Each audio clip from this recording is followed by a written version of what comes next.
Hello everyone and welcome back to my channel. It's Christina from Our Wood Home. We're continuing our Proverbs 31 study series today.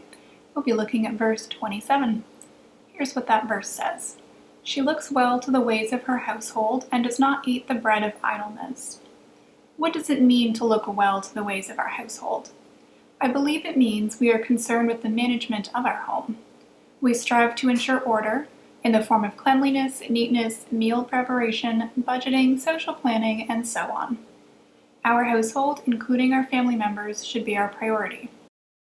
Looking well to the ways of our household means we not necessarily have to do every single thing ourselves. It means that we're able to delegate as needed and to manage our time, as well as to some degree that of our other family members, particularly if you have children or young adults living in your home who have assigned chores.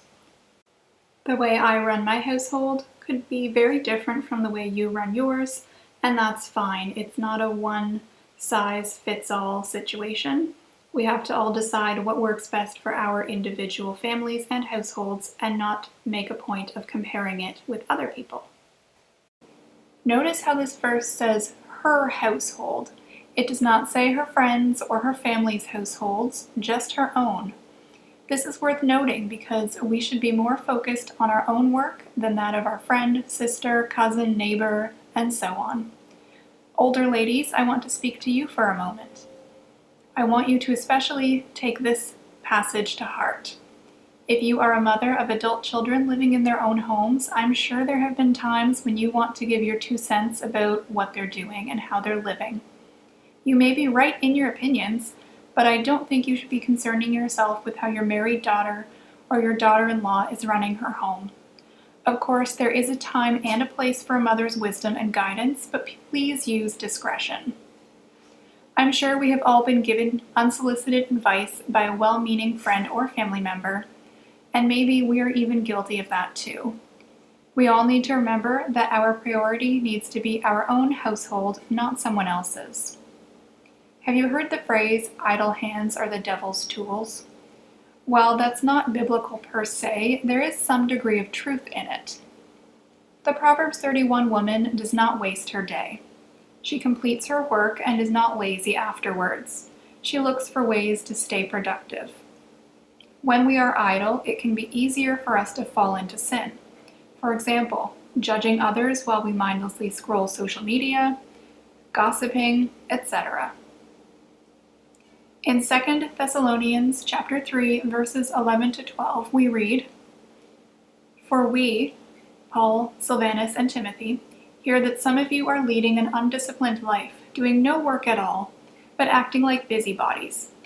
Now such persons we command and exhort in the Lord Jesus Christ to work in a quiet fashion and eat their own bread." Are there times when you are leading an undisciplined life, perhaps acting like a busybody? A busybody simply looks and acts like they are getting things done, when in reality they're doing a whole lot of nothing. Please understand that I am not accusingly looking down from my high horse because I have had undisciplined and idle days. It is something we can all likely work on, isn't it? Perhaps you are a very disciplined woman and stick to a busy schedule. For that, I commend you. I hope your busyness is productive, and not just for the sake of being busy. I want to pose another question to all of us, myself included. Are we guilty of idleness in our speech? Do we talk just for the sake of it? Do we gossip? Do we lack discretion? Our hands could be busy and productive, but we need to be mindful of our words as well. Take a look at the previous video in this series, which I'll link at the end of this one, if you need a reminder about how our speech is important. That's all for this week's video. I hope that you enjoyed it and learned something. If you are following along with this series, I'd love to know what you think of it so far. Please let me know in the comments below. And if you like what you see, I encourage you to take a look around and have a peek at some of the other videos on my channel. I have a bunch of different topics I cover, not just Bible study. Thank you so much for watching. I hope you have a great rest of your day.